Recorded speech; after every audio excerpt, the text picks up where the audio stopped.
Mensagem do dia, com o pastor Marcelo Gomes. Daniel, capítulo 6, do primeiro verso até o final do capítulo. Nós vamos ler todos os versículos dessa história tão bonita que nós encontramos nesse trecho da palavra. Daniel, capítulo 6, a partir do primeiro verso.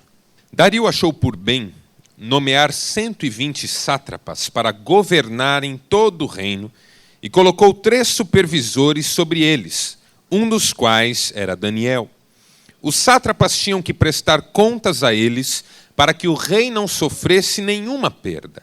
Ora, Daniel se destacou tanto entre os supervisores e os sátrapas por suas grandes qualidades que o rei planejava colocá-lo à frente do governo de todo o império. Diante disso, os supervisores e os sátrapas procuraram motivos para acusar Daniel em sua administração governamental, mas nada conseguiram. Não puderam achar nele falta alguma, pois ele era fiel, não era desonesto nem negligente. Finalmente, esses homens disseram: jamais encontraremos algum motivo para acusar esse Daniel, a menos que seja algo relacionado com a lei do Deus dele. E assim os supervisores e os sátrapas, de comum acordo, foram falar com o rei. Ó rei Dario, vive para sempre. Todos os supervisores reais, os prefeitos, os sátrapas, os conselheiros, os governadores, concordaram em que o rei deve emitir um decreto ordenando que todo aquele que orar a qualquer deus ou a qualquer homem nos próximos 30 dias, exceto a ti, ó rei, seja atirado na cova dos leões. Agora, ó rei, emite o decreto e assina-o, para que não seja alterado, conforme a lei dos medos e dos persas, que não pode ser revogada. E o rei Dario assinou o decreto. Quando Daniel soube que o decreto tinha sido publicado, foi para casa, para o seu quarto, no andar de cima, onde as janelas davam para Jerusalém, e ali fez o que costumava fazer. 3 vezes por dia ele se ajoelhava e orava, agradecendo ao seu Deus. Então aqueles homens foram investigar e encontraram Daniel orando, pedindo ajuda a Deus. E foram logo falar com o rei acerca do decreto real. Tu não publicaste um decreto ordenando que nestes 30 dias todo aquele que fizer algum pedido a qualquer deus ou a qualquer homem, exceto a ti, ó rei, será lançado na cova dos leões? E o rei respondeu: o decreto está em vigor, conforme a lei dos medos e dos persas, que não pode ser revogado. Então disseram ao rei: Daniel, um dos exilados de Judá, não te dá ouvidos, ó rei, nem ao decreto que assinaste. Ele continua orando 3 vezes por dia. Quando o rei ouviu isso, ficou muito contrariado e decidiu salvar Daniel. Até o pôr do sol fez o possível para livrá-lo. Mas os homens lhe disseram: lembra-te, ó rei, de que, segundo a lei dos medos e dos persas, nenhum decreto ou edito do rei pode ser modificado. Então o rei deu ordens, e eles trouxeram Daniel e o jogaram na cova dos leões. O rei, porém, disse a Daniel que o seu Deus, a quem você serve continuamente, o livre. Taparam a cova com uma pedra, e o rei a selou com o seu anel-selo, e com os anéis dos seus nobres, para que a decisão sobre Daniel não se modificasse. Tendo voltado ao palácio, o rei passou a noite sem comer e não aceitou nenhum divertimento em sua presença. Além disso, não conseguiu dormir. Logo, ao alvorecer, o rei se levantou e correu para a cova dos leões. Quando ia se aproximando da cova, chamou Daniel com voz que revelava aflição: Daniel, servo do Deus vivo, será que o seu Deus, a quem você serve continuamente, pode livrá-lo dos leões? Daniel respondeu: ó rei, vive para sempre. O meu Deus enviou o seu anjo, que fechou a boca dos leões. Eles não me fizeram mal algum, pois fui considerado inocente à vista de Deus. Também contra ti não cometi mal algum, ó rei. O rei muito se alegrou e ordenou que tirassem Daniel da cova. Quando tiraram da cova, viram que não havia nele nenhum ferimento, pois ele tinha confiado no seu Deus. E por ordem do rei, os homens que tinham acusado Daniel foram atirados na cova dos leões, junto com as suas mulheres e os seus filhos. E antes de chegarem ao fundo, Os leões os atacaram e despedaçaram todos os seus ossos. Então o rei Dario escreveu aos homens de todas as nações, povos e línguas de toda a terra, paz e prosperidade. Estou editando um decreto para que em todos os domínios do império os homens temam e reverenciem o Deus de Daniel, pois ele é o Deus vivo e permanece para sempre. O seu reino não será destruído, o seu domínio jamais acabará. Ele livra e salva, faz sinais e maravilhas nos céus e na terra. Ele livrou Daniel do poder dos leões. Assim Daniel prosperou durante os reinados de Dario e de Ciro, o persa. Até aqui, louvado seja Deus pela sua palavra, amém? Nos dias de Daniel, não era fácil ser um crente. Mais ou menos como ocorre nos nossos dias. Nos nossos dias não é fácil ser um cristão. Nós vivemos numa época em que os valores estão muito distorcidos. Em dias como estes que nós vivemos agora, isso fica ainda mais evidente. As pessoas andam longe de Deus, longe dos princípios da palavra. Cada um faz as coisas do seu jeito, cada um segue os seus próprios instintos, os seus próprios interesses. Nós vivemos na época do todo mundo faz. Mas todo mundo faz isso? Mas todo mundo é assim? Ah, mas se eu não for desse jeito, se eu não fizer desse jeito, eu não vou conseguir como todo mundo. Ah, se eu não abrir mão desse princípio, eu vou ficar para trás. Ah, se eu não negociar esse conceito, eu vou ficar para trás. Ah, se eu não me livrar desse valor espiritual, eu vou ficar para trás. E o mundo passa essa sensação de que para você sobreviver nesta geração, você precisa abrir mão daquilo que a palavra de Deus propõe. Viver um cristianismo mais ou menos. Um cristianismo morno, água com açúcar, que não imponha muitas restrições ao modo de vida dos nossos dias. A gente tem que jogar o jogo, as pessoas dizem. Não é fácil. Se você tentar pôr tudo que a Bíblia diz em prática, você não sobrevive nesta geração. E esse era o espírito da época de Daniel. Porque Daniel viveu dias muito complicados. Daniel viveu numa época em que os judeus foram subjugados por uma sequência de impérios diferentes. Tudo começou com Nabucodonosor, o rei da Babilônia, que dirigiu um império que se fortaleceu muito e que conquistou muitas terras naquela região, inclusive a terra de Judá. Nabucodonosor entrou com seus exércitos em Judá, em Jerusalém, roubou a Arca da Aliança, os utensílios do templo, pôs fogo na cidade e conduziu para a Babilônia muitos jovens, adultos, gente com alguma qualificação, para que essas pessoas vivessem exiladas na Babilônia.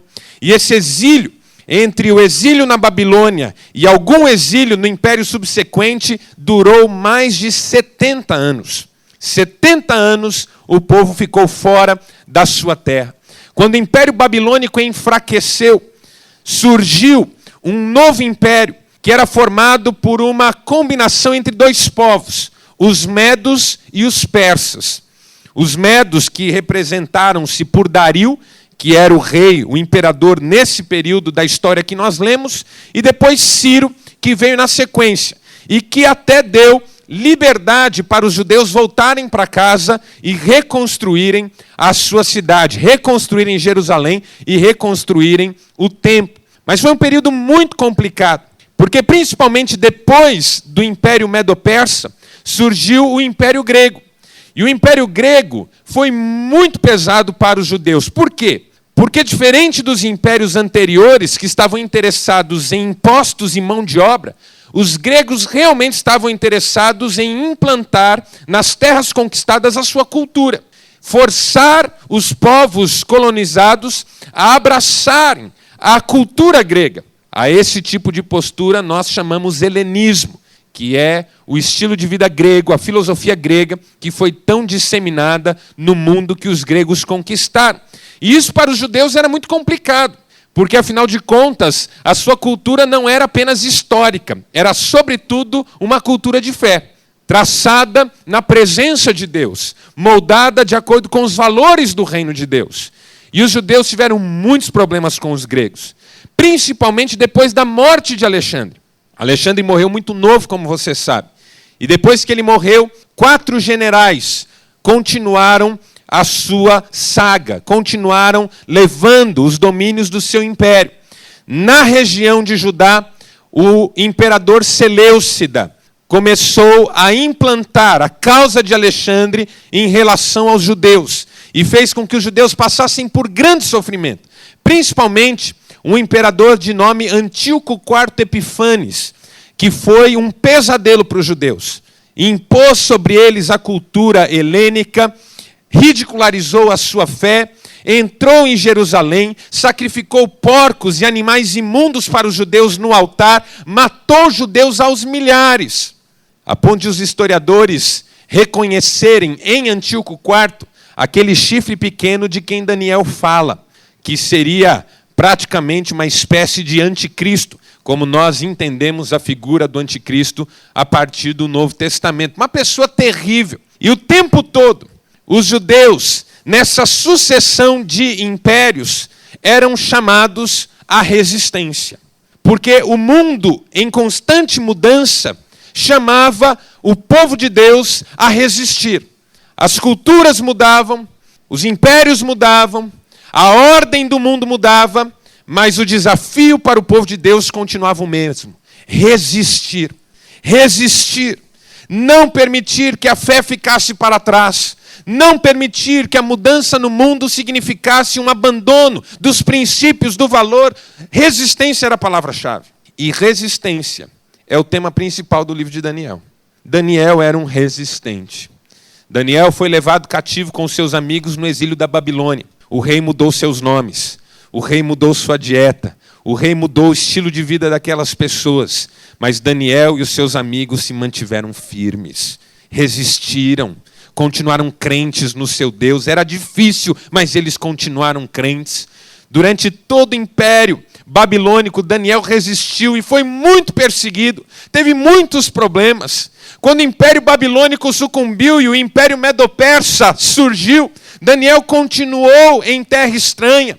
Continuou debaixo de um poder estrangeiro, mas continuou crente no Senhor. Continuou servindo ao seu Deus, continuou sendo uma referência de fidelidade ao Senhor, como nós também precisamos ser.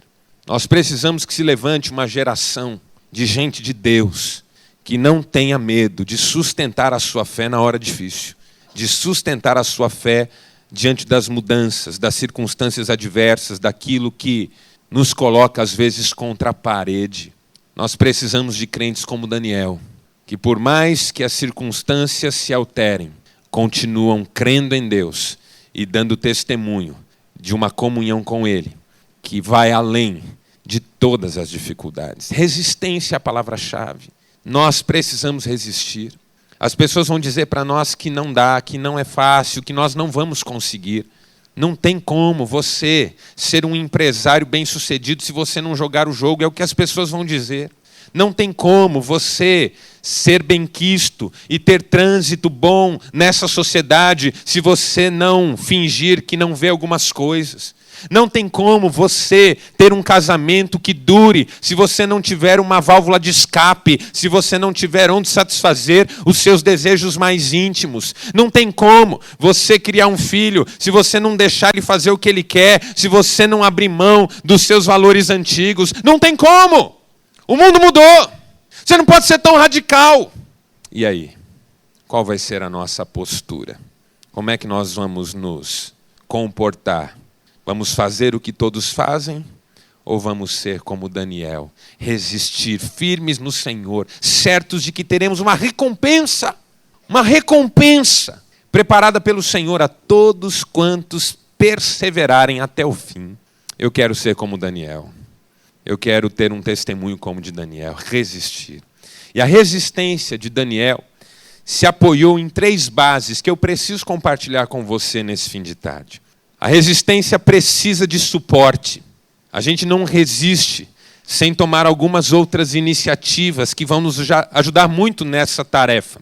E a primeira base, primeiro fundamento para a resistência de Daniel é o que nós vamos chamar aqui hoje de excelência. Daniel conseguiu resistir a tudo e a todos, porque era um homem de excelência. Era uma pessoa excelente. Era alguém que buscava excelência na vida. Às vezes a gente acha que para vencer esse mundo a gente tem que fugir dele. Para a gente não entrar no jogo, a gente tem que fingir que não é daqui. Viver isolado, enclausurado, sem que a vida seja relevante nesse mundo. A gente acha que para poder ser relevante a gente tem que ficar escondido na nossa, sem apresentar dificuldade para ninguém, sem expor a nossa vida aos olhos de ninguém. Crente é aquele que não sabe o que fazer para essa sociedade melhorar. Ele só sabe ficar dentro da igreja, orando, pedindo a Deus, esperando que caia do céu. É assim que as pessoas muitas vezes veem quem tem fé. Mas não era assim a vida de Daniel. Daniel era do tipo excelente. Daniel era do tipo com quem a gente podia contar. Daniel não era do tipo, deixa que alguém faz.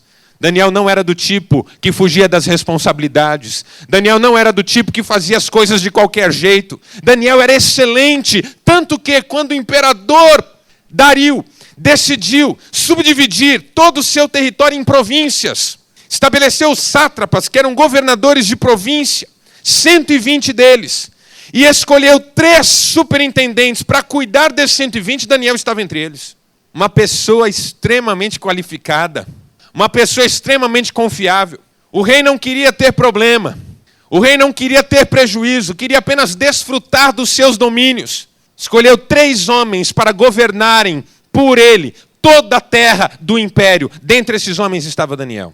E quando o rei pensou que um deles poderia governar sobre todo o império, sendo uma espécie de primeiro-ministro, Daniel era a sua opção preferencial. Que coisa extraordinária. Um homem excelente, com qualidades excelentes, culto, dedicado, responsável, que honrava a palavra, que honrava compromissos. O texto diz que todos sabiam que ele era honesto, que ele não pegava nada que não era seu, que ele não fazia nada que pudesse trazer qualquer prejuízo para o seu caráter e reputação. Nós precisamos de gente assim nos nossos dias. Gente com quem a gente possa contar. Gente que honre a palavra. Será que é possível um empresário nos nossos dias cumprir todas as suas obrigações legais, honrar seus funcionários, ser um testemunho de caráter de fé e ainda assim ser bem-sucedido? Será que é possível um marido viver com a esposa por 50, 60 anos sem precisar envolver ninguém nessa relação e nem encontrar válvula de escape? Será que é possível para um prestador de serviço se destacar nesse mundo, sem mentir, sem fingir, honrando a palavra e oferecendo uma proposta de excelência? Nada disso vai acontecer se nós não tivermos um interesse legítimo por uma vida excelente. Um casamento não subsiste por uma vida toda se marido e esposa não assumirem o desafio de serem excelentes um na vida do outro. Um empresário não será bem-sucedido fazendo a sua parte do jeito que a palavra manda, não que o governo manda, que a palavra manda, se não for excelente. Cláudio de Moura e Castro escreveu na Veja há muitos anos já que o problema no Brasil é que você não pode contar com pessoas que prestam serviço, porque elas dizem que vão e não vão, elas dizem que entregam e não entregam, elas dizem que o prazo é X e o prazo não é X. Você já deve ter passado por isso. Agora, quando a gente encontra um profissional excelente, a gente fica com ele até o fim da vida, se puder. E ele cobra mais caro que todo mundo e a gente faz com ele. E ele tem agenda cheia. Quando a gente procura uma pessoa para nos ajudar, a gente quer alguém excelente. E essa pessoa pode fazer tudo direitinho, porque nunca vai faltar clientela para ela. Porque todo mundo nesse mundo precisa de excelência. O problema é que falta excelência. Sobra mediocridade. Sobra mediocridade. Sujeito quer acordar tarde, quer assistir televisão 6, 7 horas por dia, quer farrear, quer gastar todo o dinheiro em brincadeira e depois não sabe por que não prospera. Aí corre para a igreja para fazer exatamente o que o livro de Daniel condena. Recorrer a Deus só na hora da dificuldade. Resistência exige excelência. Você só sobrevive nesse mundo que jaz no maligno, como Jesus diz, se você for uma opção de excelência. As pessoas puderem olhar para você e dizer, puxa, que maravilha poder contar com você. Que bênção você é. É claro que você vai enfrentar perseguições, como Daniel enfrentou. Toda excelência gera perseguição. Você começa a se destacar, a inveja começa a aparecer. E Daniel teve que enfrentar a inveja aqui no nosso texto. Quando eu era pequeno, eu ouvia muito um ditado que dizia assim, em terra de cego, quem tem um olho é rei. Mas eu mudei esse ditado. Em terra de cego, quem tem um olho é odiado. Só você enxerga, vamos arrancar o seu olho. Dá uma raiva. Os pares de Daniel perceberam que ele era o favorito do rei. Armaram contra ele. E aí foram lançar a sua armadilha na base da vaidade do rei. Porque o segredo da tragédia é esse. Essa é a conta da tragédia. Inveja mais vaidade é igual a tragédia. Rei. Temos uma dica aqui para o rei maravilhosa. O rei estabeleceu sátrapas. O rei estabeleceu superintendentes. O rei estabeleceu governantes. O rei está numa tranquilidade maravilhosa. Não precisa fazer nada. O rei está nadando de braçada. O rei está vivendo uma fase de calmaria. Mas isso é perigoso, rei. As pessoas estão começando a achar que não precisam de ti. O senhor tem os 3 superintendentes, tem os 120 sátrapas, tem todos os demais governantes, autoridades. O reino vai bem, obrigado. Qual é a importância do rei na vida das pessoas? As pessoas estão se esquecendo, ó rei. E o rei é que é o todo-poderoso aqui. E o rei é que é o bom aqui. E o rei é que é a pessoa fundamental aqui. O rei precisa fazer alguma coisa para as pessoas lembrarem quem é que manda. Então, rei, baixa um decreto que 30 dias ninguém pede nada para ninguém senão para o rei. Vamos resgatar a importância do rei. Vamos mostrar para as pessoas quem é que manda aqui. Vamos mostrar para as pessoas quem é que atende os pedidos aqui. Vamos mostrar para as pessoas a quem elas recorrem. E o rei foi inflando. Ele estava no bem bom, vivia sentado no trono, rodando lá o seu cetro real, tranquilo, assoviando. De repente ele percebeu, é mesmo, as pessoas não estão percebendo quem é que é o bom aqui. Boa ideia, boa ideia. 30 dias ninguém pede nada para ninguém, nem para homem, nem para Deus, só para mim. Vamos restaurar a autoridade aqui. Está virando bagunça esse negócio, vamos restaurar isso aqui. A vaidade é uma coisa extraordinária, né? E aí o rei baixou o decreto. Ninguém poderia pedir nada para ninguém, nem para Deus nenhum, senão para Dario. Inveja, vaidade. Tudo isso talvez você enfrente se optar por uma vida de excelência. Mas não tenha dúvida, sem excelência, você não vai resistir nesse mundo tão complicado que impõe tantas barreiras para a fé.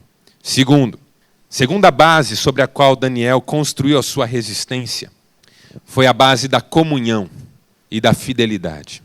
Daniel era um homem de Deus. Um homem que tinha relacionamento com Deus. E a gente não aguenta muito tempo se não tiver relacionamento com Deus.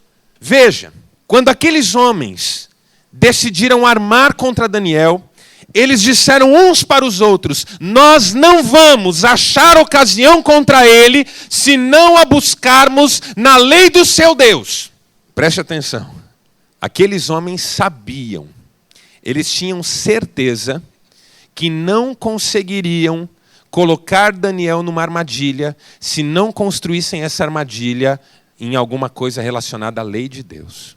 Eles não estavam em dúvida sobre isso.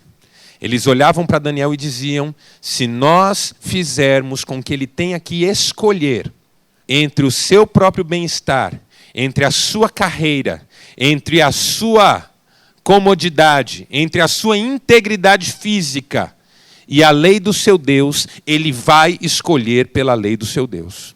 Eles tinham certeza disso. Daniel vai ficar com a lei do seu Deus e aí nós vamos pegá-lo.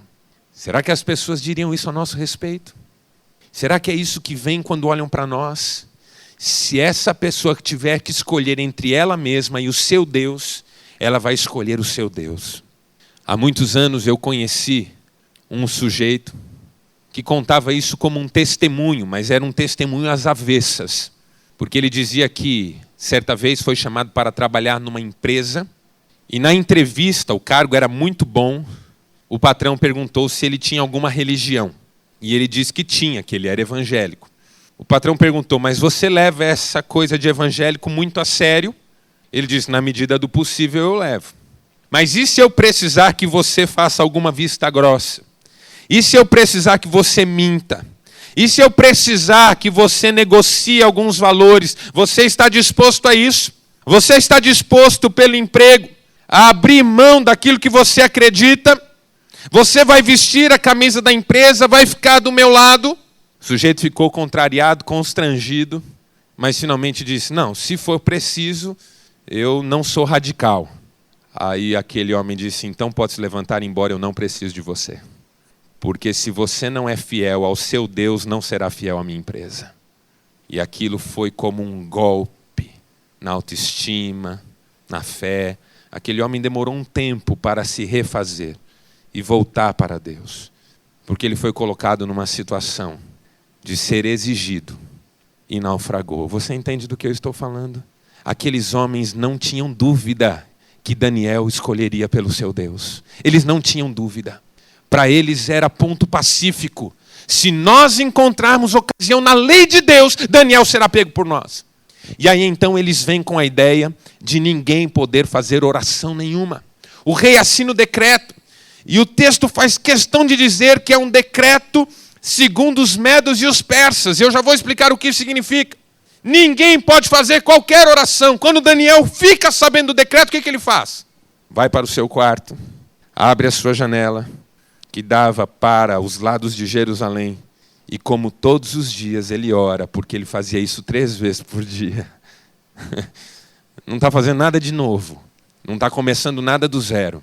Ele orava 3 vezes por dia, vai orar como sempre fez. Comunhão com Deus. Se a gente não tiver comunhão com Deus, não vai acontecer. A gente não resiste às pressões se não tiver joelho no chão.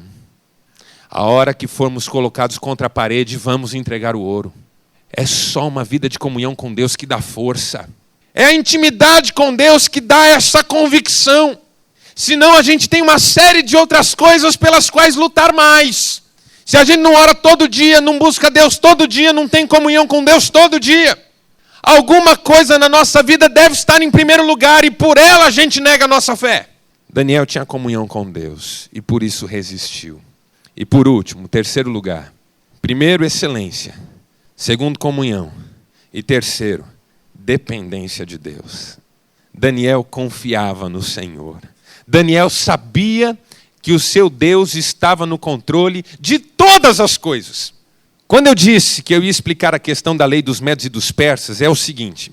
A lei dos medos e dos persas não podia ser revogada nem pelo rei. Funcionava assim. Quando um rei fazia um decreto e publicava esse decreto, o decreto ganhava autoridade em si mesmo, superior até à autoridade do rei, diferente do que acontecia com os egípcios. Se o faraó egípcio dissesse alguma coisa e quisesse desdizer no dia seguinte, estava tudo certo, porque a autoridade reside nele, como uma divindade. O faraó egípcio funcionava como uma divindade no meio do povo, pode fazer o que quiser. Falou e não quer mais sustentar, muda. Tanto que o faraó dizia para Moisés, amanhã o povo sai.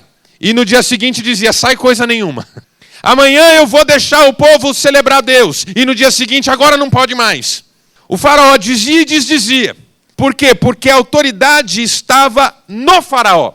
Na legislação medo-persa, a maior autoridade reside no decreto promulgado.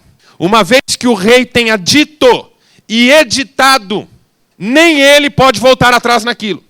E aí foi onde o rei se viu em grandes apuros.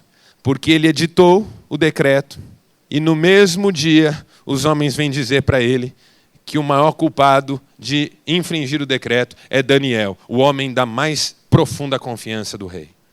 Veja, o rei pensou em ser Deus por 30 dias. No primeiro ele já encacou tudo. Ele queria ser Deus por 30 dias. Por 30 dias, vem em mim, povo, que eu atendo os pedidos. Por 30 dias eu soluciono tudo aqui. Por 30 dias eu concentro todas as expectativas. Eu vou catalisar todas as demandas. 30 dias eu sou Deus aqui. No primeiro ele se viu em apuros. Parece o filme do Jim Carrey, Todo-Poderoso. Jim Carrey por alguns dias foi Deus, não é? Encacou o mundo, quase se destruiu. O rei queria ser Deus por 30 dias. Em um dia, o melhor amigo dele já estava indo para a cova dos leões. E ele ficou desesperado. Ficou desesperado. Tentou até o fim do dia livrar Daniel. Mas ele não podia. O texto quer que você entenda que o rei não podia fazer nada.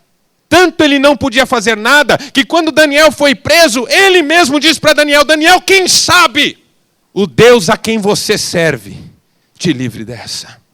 Tem momentos na nossa vida em que ninguém pode fazer nada por nós, só o Senhor. Ninguém pode fazer nada por nós. O texto diz que Daniel foi jogado na cova dos leões. Na boca da cova foi colocada uma pedra. No selo, o próprio anel real. Porque o edito precisava ser cumprido. E o edito dizia que quem fizesse qualquer pedido a qualquer um que não ao rei fosse o quê? Lançado na cova dos leões. E Daniel foi lançado na cova dos leões. Então a lei foi cumprida. A exigência da lei foi satisfeita. Ali acabava o papel da lei e do rei como um cumpridor da lei. Daniel foi lançado. A lei dizia que se alguém pedisse alguma coisa, fosse lançado. E Daniel foi lançado. A lei foi cumprida. Mas o rei não dormiu. Não comeu. Não permitiu alegria na sua presença. No outro dia, bem cedo, saiu correndo. Mandou que a pedra fosse tirada. Foi até a boca da cova, gritou: Daniel, será por algum acaso que o teu Deus, a quem tu serves, te livrou? E de dentro da cova veio a voz que disse: sim, ó rei, eu estou bem. Aleluia por isso. Daniel estava vivo. O Deus a quem eu sirvo fechou a boca dos leões. E eles não me fizeram nenhum mal. Porque eu sou inocente, ó rei. Sou inocente diante de Deus e diante de ti. E o Deus a quem nós servimos, meus irmãos, é um Deus que fecha a boca dos leões. Que entra com providência. Porque toda experiência de resistência culmina numa experiência de milagre. Você acha que não vai dar. Você acha que vai quebrar com a sua empresa por fazer tudo direitinho. Mas o Deus a quem você serve vai transformar a história da sua empresa numa história de milagre. Você acha que o seu casamento não vai. Porque casamento nenhum mais nessa época vai. Porque casamento é tudo fachada. Porque quem está junto à base de traição e de interesse. Mas quando você confia no Senhor, o Senhor transforma o seu casamento numa experiência de milagre. Seu filho, sua casa, seus relacionamentos, experiências de milagre. Porque Deus é fiel. Eu estou aqui, rei, eu estou aqui. Não aconteceu nada comigo. E aí o rei promulga um outro decreto. E esse último não precisa ficar sendo apresentado como um decreto segundo a lei dos medos e dos persas, que não pode ser revogado, porque tem coisa que precisa de justificativa, tem coisa que não. Tem coisa que precisa de reforço, tem coisa que não. E o segundo decreto do rei é simples e direto. Que todo homem sirva ao Deus de Daniel, que é o Deus vivo e verdadeiro, aleluia. Que todo homem sirva esse Deus. É o Deus de Daniel. Que Deus é esse eu não sei, eu sei que é o de Daniel. Vocês conversem com ele, ele sabe quem é. Que maravilha. Que bênção. A vida de Daniel foi colocada em risco de um dia para o outro, irmãos. Vocês conseguem pensar nisso? Para nós é até difícil entender, porque a nossa vida não entra em risco de um dia para o outro. Nós vivemos num país livre, em que o culto é livre. O máximo que a nossa fé representa para nós, em termos de risco, é a ameaça de nos roubar algum bem-estar. Há missionários ao redor do mundo que vivem em países onde as suas vidas estão em risco. Mas nós aqui não sabemos o que é isso. Mas também nós nunca sabemos o que pode acontecer, porque Daniel estava na calmaria. Daniel estava bem. Era um dos 3 grandes do império depois do imperador. De um dia para o outro, a fé de Daniel é uma ameaça para a sua vida. De um dia para o outro, entende isso? Eu não sei se Deus me permitirá viver uma situação como essa, e eu também não sei, irmãos. E é um clamor que eu faço todos os dias a Deus para que Ele me guarde. Eu não sei como será a minha reação se eu me vir numa situação como a de Daniel. É fácil a gente dizer que vai ficar firme, mas a gente não sabe. Eu não sei. Eu não sei se um dia eu for exigido, no limiar das minhas forças, se eu vou dizer, eu confio em Ti, Senhor. Como um missionário chamado Hernández, que foi missionário no Peru, na época das grandes guerrilhas. Ele foi preso por pregar o Evangelho. E a sua esposa e a sua filhinha foram presas com ele. E os guerrilheiros queriam que ele negasse a Jesus, para que toda a igreja que o acompanhava também o fizesse. Porque o interesse da guerrilha era que as pessoas lutassem na guerrilha e não estivessem nas igrejas. Porque esse é um problema das igrejas nos países de guerrilha, de guerra civil. A igreja é um problema na hora de você arregimentar novos soldados. Porque na igreja as pessoas buscam paz, amam os inimigos. E as guerrilhas não se interessam por esse tipo de gente. Então pastores são assassinados. Igrejas são incendiadas. Quando você ouve de incêndio em igreja, basicamente é isso que está por trás. O que uma igreja faz de mal? Isso. Tira as pessoas da linha de frente da luta. Dá a elas uma esperança que não está mais em derrubar o poder. Hernandes era desse tipo, que fazia um ministério maravilhoso. Prenderam-no e disseram: Hernandes, nega Cristo e você será solto.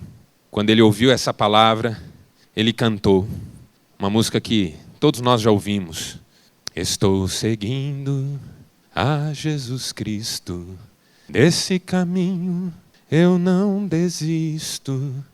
Estou seguindo a Jesus Cristo, atrás não volto mais. Os guardas mandaram trazer a filha de Hernandes. Era uma menina, devia ter uns 12 anos. Hernandes, nega Cristo ou nós a matamos. Ele não podia ver aquela filhinha dele naquele lugar. Olhou para o céu e continuou cantando. Estou seguindo. Ele só ouviu os tiros. Os homens continuaram gritando com ele e mandaram trazer a sua esposa. Quando a sua esposa veio, ele era casado com ela há uns 20 anos. Ele a viu ali, frágil, machucada, aqueles homens armados, o corpo da sua filhinha estendida. Ele disse: eu não posso, Senhor! Eu não posso mais! Mas diz a história que naquele momento o Espírito se apoderou dele. E ele cantava: estou seguindo a Jesus Cristo. Mataram sua esposa e finalmente o mataram. A história dele mobilizou centenas e centenas de crentes que começaram a mudar a história daquela região.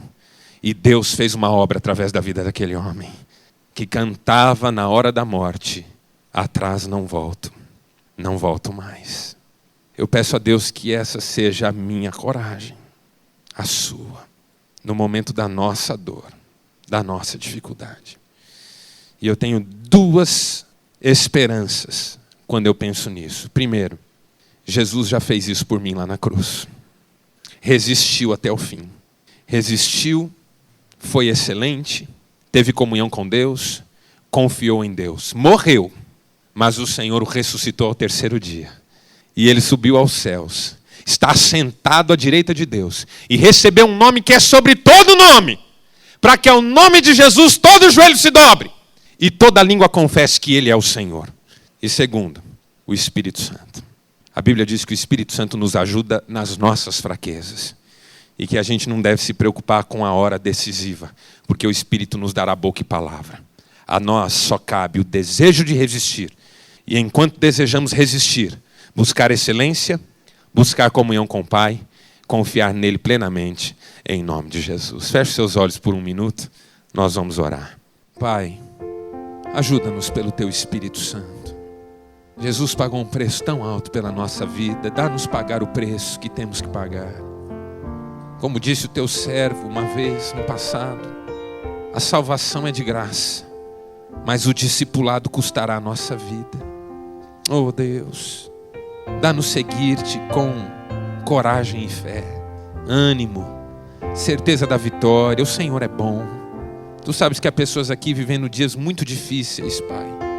Fraquejando talvez, vacilando talvez. Que o Senhor entre com providência nessas vidas, meu Deus. Dá-nos resistir firmes, sabedores de que no Senhor teremos garantida a recompensa da herança. Abençoa o Teu povo nessa hora, Pai. Enche-nos de fé, esperança, alegria. Em nome de Jesus nós oramos. Amém.